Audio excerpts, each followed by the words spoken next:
bigger studios. But I guess this leads into the other game we've been playing, because Obsidian kind of did this with Grounded. Yeah. It's a 13 person dev team, while the rest of the studio works on Outer Wilds and Avowed. And it's a very different game from Obsidian than what we expect, and I don't know, I enjoyed it a lot. I mean, it's so just for context, it's basically a Honey I Shrunk the Kids simulator. that's Honey I Shrunk the Kids mixed with the forest. Yeah, so like you said, Obsidian known for these big RPGs. Grounded is not that. It is a survival game, but on a small scale, purely in terms of context, because you play as one of 4 kids who have been shrunk down to the size of about an ant, let's say, like super small. And your playground is the backyard of a house. And let me tell you, the backyard is probably not that big, but because you're so small, it is massive. And like you said, I enjoyed this game way more than I thought I would. I mean, this is a showcase piece for Game Pass where it's like, I would never have bought this game. Like, I would have looked at it and be like, that looks cool, but I don't really want to pay money because maybe it's not my vibe, whatever. But it's on Game Pass, and actually I had no intention of playing it, and you actually messaged saying, like, hey, Grounded, whatever, and I was like, why don't we play it? And shit, I really had such a blast, and I mean, the game's still in development, like it's an early it's an early version, access whatever. Still, but we played a handful of hours, and I know I want to play more because there's a lot to explore in that little garden. It's really fun. Like you said, it was a game that when Obsidian revealed, it came not so long after they were acquired by Microsoft. So it was like this weird, like catch-22 of like, oh, Obsidian's working on a new game. Oh, this is It was different. very, very left field. You'd never expect them to do something like this. Yeah, I think that the trailers didn't really, at least, maybe I wasn't paying attention enough, but they didn't really drive home how much of a survival game this was. And I do think it is still a very easy survival game. Like when I compare it to something like The Forest, I felt like I could take drinks of water almost anywhere. I could find food pretty easily. So actually surviving feels like the mechanics are there. So it's not like a survival light, but it feels forgiving in a way. So yeah, we were playing on a normal difficulty. I think if you wanted that, you could ramp it up. Possibly. And we were playing with 4 people, so it was pretty easy to get up and running.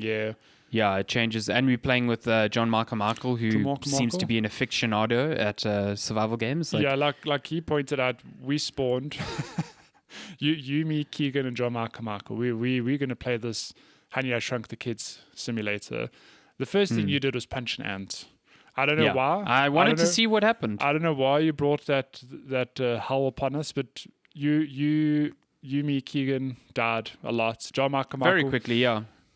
John Michael, meanwhile, off doing his survival thing, just like getting a base up and running. Like, what are you guys doing back there? Yeah, we like, oh, these ants are killing us, and he's like, does anyone have thistle? You're like, I need to craft this thing. I don't even know what that is. Yes. The ant aggro is ridiculous because you get revived and it just kills you again. Yeah, but like immediately. It's like we said, the game is still in early development. So it's very rough around the edges, but I think what they've already got in place, it's very promising for what's to come. Yeah, 100%. Yeah. And I think the as weird and like cartoonish as the setting looked in trailers, actually playing through it was kind of incredible because it was so different to what I've played in other survival games. Like your kind of like canopy of trees are individual blades of grass that take a couple of axe swings to cut down, just like a tree. You've got like dandelions that you can cut down and pick up. You've got massive spider webs and conversely massive spiders everywhere. Terrifying. The fact that a ladybug is like this huge thing that you can jump on and use as like a car. It's just like the scale of everything is it doesn't fade as quickly as I thought it would. No. Throughout all the hours, I was like, man, this is so cool. It just it feels cool, It really felt like a breath of fresh air. Not like I'm a survival game expert, someone who plays many of them, but in terms of just raw gaming, it's such an interesting aesthetic because it was, like you said, I had that sense of wonder the whole time. I'd like walk and see a baseball. And it's like this massive turret. I was like, wow, that's so cool. You found a Tic Tac box. We're like, whoa, a Tic Tac box. And then I found out you could open it. So I like cut blades of grass away from the cap, and then I was able to open it, and then I needed a strong hammer to break apart the mints inside. Like, it's so cool. It's so weird, and it's so interesting. It's such a twist on, I suppose, established survival formula. And I mean, it's got the tropes there. Like, everything felt familiar. Especially coming off of the forest, it was like, okay, I know exactly what sort of game this is. But it felt really approachable. I didn't feel like I was lost or confused about what needed doing. I think the quest log is pretty good at shuffling you towards things you should do. And the story content in there, so there is a story, which is great. It's thin at the moment because obviously it's still in early access, but there's some weird shit with like an underground lab and a tiny robot. It's kind of cool. It's a good time. Yeah, I'm very keen to see. I mean, I don't know what their timeline looks like.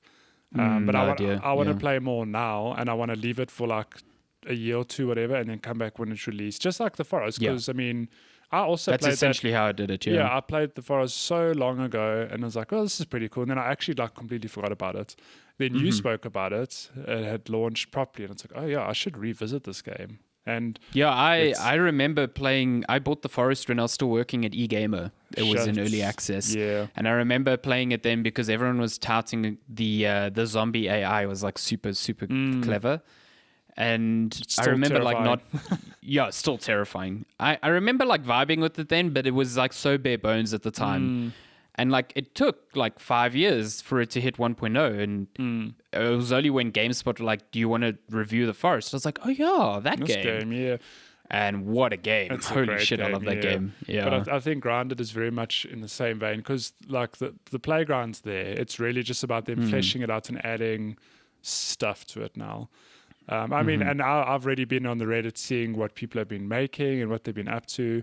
And like there's actually so much I can do with this game, the developers. I mean, they could just keep expanding it. So like we've got the garden now, and I think it's all fixed location stuff. Like there is a story to do there. Yeah, it's not procedural. They could be like, well, there's a hole in the fence. You can go to the neighbor's yard, or you can cross the street. Like there's you can go into the house. Like there's a lot of stuff they can just keep adding to this game. And I find that very exciting because, imagine the prologue of the game's like actually in the garden, but in order to restore yourself to normal size, you have to get into like upstairs in the house or something, and you have to go do stuff in the house. Like that'd be fucking cool. Turns into a CS:GO game on Rats 1 or something like that. Did you ever play any of those CS:GO maps? They were called Rat maps. When I used to play it as a kid, I loved those maps so much. Yeah, just for you guys to understand, it's literally the same concept of you are just the size of a rat or something small, and you're running around these giant. I love that the sponge in the kitchen was like this bouncy pad that you could just like. It was like a mix of Quake and CS:GO. It was so stupid but amazing. Like I loved that the one bomb site was a dollhouse. Yes, so good. It's good, but I think Grounded being in early access is the perfect thing. Like I've seen a number of sites doing like reviews, early access reviews, and for some reason scoring the game, which I don't know. I have this weird like rationale around early access reviews. Like I think it's worth reviewing something in early access because it's like it is charging people money.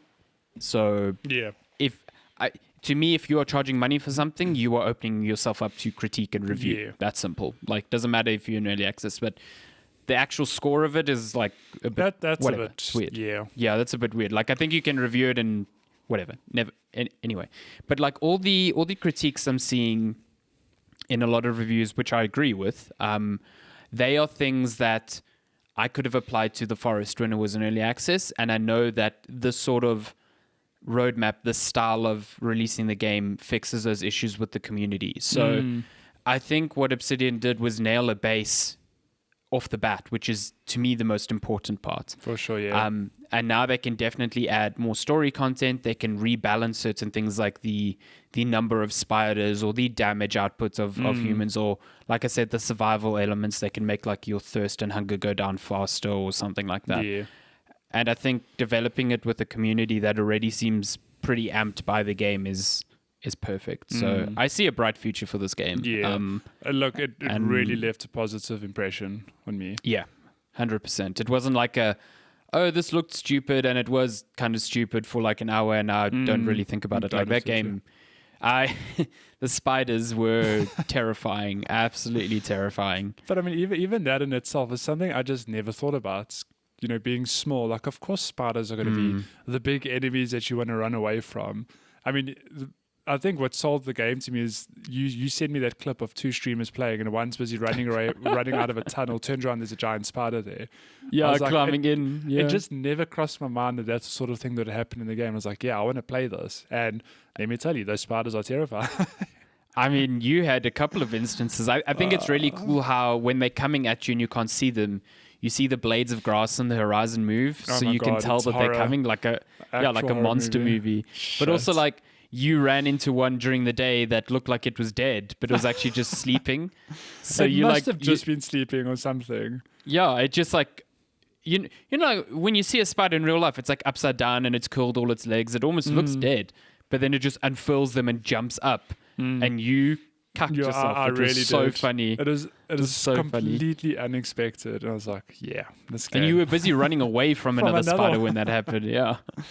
I mean, there's so much they're going to put in this game. Like, don't even get me started on, I don't know, imagine like bees or wasps or these other big, terrifying flying things. Man, those ants were ridiculous. Like they come into your base when you're cooking food. So you cook pieces of insects to like, you know, eat and whatever. And these fucking ants, man, these things, they just came, they broke down one of the walls of our base and just stole the food off the spit roast and ran away with it. I was like, what just happened? Yeah.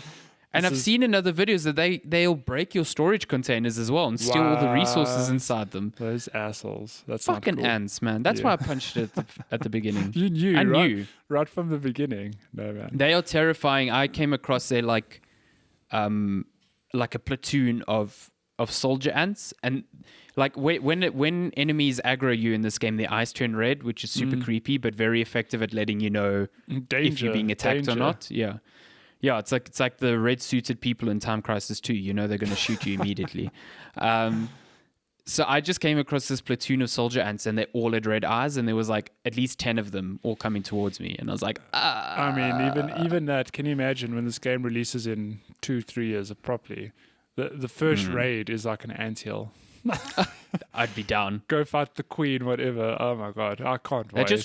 It just reminded me of the only thing that was a downside of this game was the ping was like high. Holy crap. I don't know what the infrastructure is, but I was hosting, so I didn't have that bad an experience. But I do hope that they iron that out, because you said you looked it up and it seems a lot of people are having issues with it. Yeah, I saw a couple of people on Reddit complaining about it, and again, I'm not sure because like you hosted, so I don't know if it's a peer-to-peer thing. But even if it is a peer-to-peer, it shouldn't have been as bad as it was. It shouldn't be an issue. I mean, we're both on fiber. My upload's good. We're not far from each other. And you're not far, like, distance-wise from me. So, yeah, I'm not sure. But, like, all of us, it was Keegan, John Michael, and I were struggling with high ping. Like, not even like, oh, this feels slightly off. Like, the ping was, like, a second off. It was really bad. Stupidly high. Really, really bad.